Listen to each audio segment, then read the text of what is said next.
pagi adik-adik, selamat hari Minggu. Ketemu lagi dengan Kakak Layan hari ini. Oke, sebelum kita impa, sudah siap untuk mau impa? Jangan lupa, sebelum kita impa kita harus berdoa dulu. Sudah berdoa dengan Mama Papa? Kak Novi yang pimpin ya. Mari kita berdoa. Tuhan Yesus, terima kasih kami boleh datang ke impa. Sekarang kami mau mendengarkan firman Tuhan. Kiranya Tuhan sertai dan berkati kami, sehingga kami mengerti dan memahami akan firman Tuhan. Terima kasih Tuhan Yesus yang baik. Amin. Oke, sekarang kita mau bernyanyi dulu. Siap untuk bernyanyi?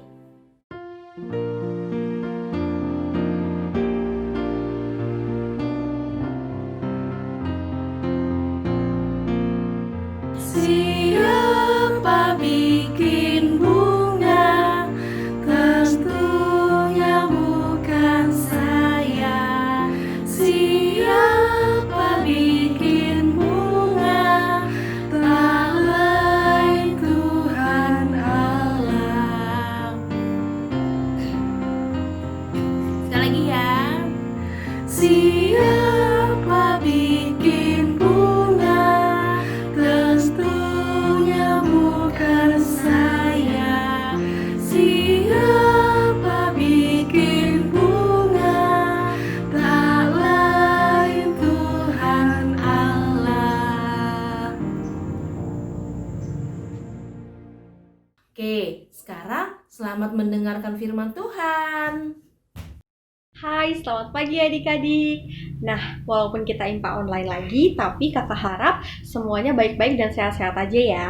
Nah, sekarang kakak Tias akan menceritakan firman Tuhan yang diambil dari Mazmur 136 ayat yang pertama sampai 26.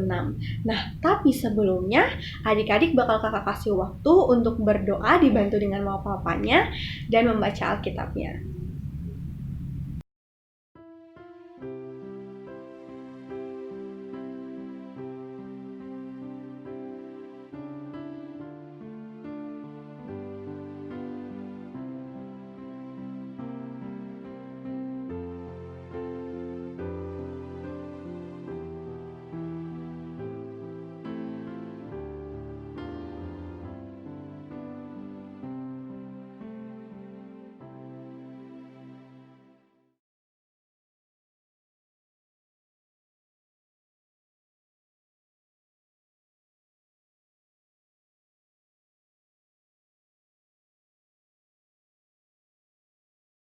Selamat pagi adik-adik. Nah, adik-adik udah baca Alkitab dan berdoa kan, dibantu dengan mama papa.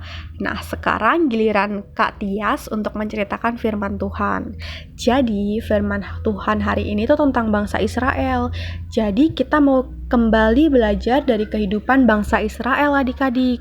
Nah, jadi waktu mereka berjalan dari keluar dari tanah Mesir ke tanah Kanaan, di perjalanan itu mereka adik-adik, mereka itu takut dan panik karena apa? Ternyata mereka dikejar oleh Raja Firaun dan tentara Mesir adik-adik. Tapi Tuhan hadir untuk melindungi bangsa Israel dalam bentuk tiang awan. Nah, walaupun bangsa Israel dikejar oleh Raja Firaun, tetapi mereka tetap terus melanjutkan perjalanan adik-adik. Dan Musa selalu mengingatkan bangsa Israel untuk tidak takut. Kenapa? Karena Tuhanlah yang akan membantu bangsa Israel berperang dan melawan segala tantangan yang ada. Jadi bangsa Israel gak boleh takut karena Tuhan selalu akan membantu bangsa Israel. Nah, adik-adik, ketika bangsa Israel melanjutkan perjalanan, namun perjalanan mereka harus terhenti karena di hadapan mereka ada laut. Jadi mereka waktu lagi di perjalanan ada laut tuh adik-adik. Mereka bingung gimana bisa lewat ini. Nah, ketika mereka bingung, Tuhan memerintahkan Musa untuk mengangkat tongkatnya dan mengulurkan tangannya ke atas laut. Nah, tahu nggak adik-adik apa yang terjadi? Jadi, Laut Teberau itu pun terbelah dan mereka bisa melanjutkan perjalanan adik-adik. Jadi nama lautnya itu Laut Teberau. Ketika Musa mengangkat tongkatnya, terus mengulurkan tangannya ke atas laut, tiba-tiba lautnya terbelah adik-adik. Nah, akhirnya mereka bisa melewati laut teberau karena pertolongan Tuhan Yesus. Nah, tapi ternyata adik-adik, ketika mereka sedang melewati laut teberau, ternyata tentara Mesir tetap mengejar mereka adik-adik. Mereka menyusul bangsa Israel. Tetapi Tuhan menolong bangsa Israel lagi dengan membuat roda kereta bangsa Mesir berjalan miring adik-adik. Sehingga mereka berjalan dengan lambat. Saat bangsa Israel sampai di tepi laut teberau, Tuhan berfirman kepada Musa agar kembali mengulurkan tangannya. Jadi air lautnya kembali menutup adik-adik dan seluruh pasukan Firaun tenggelam oleh air laut teberau.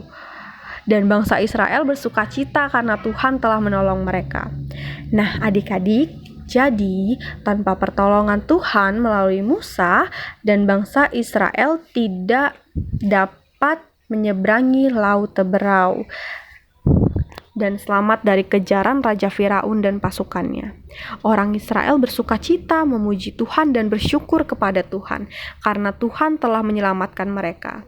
Sama seperti bangsa Israel yang memuji dan bersyukur kepada Tuhan ya adik-adik, karena perbuatan Tuhan yang ajaib dalam kehidupan mereka, maka dalam kehidupan sehari-hari adik-adik pun harus memuji dan bersyukur kepada Tuhan, karena Tuhan sudah sedang dan akan mengerjakan karyanya yang ajaib dalam kehidupan adik-adik sekalian.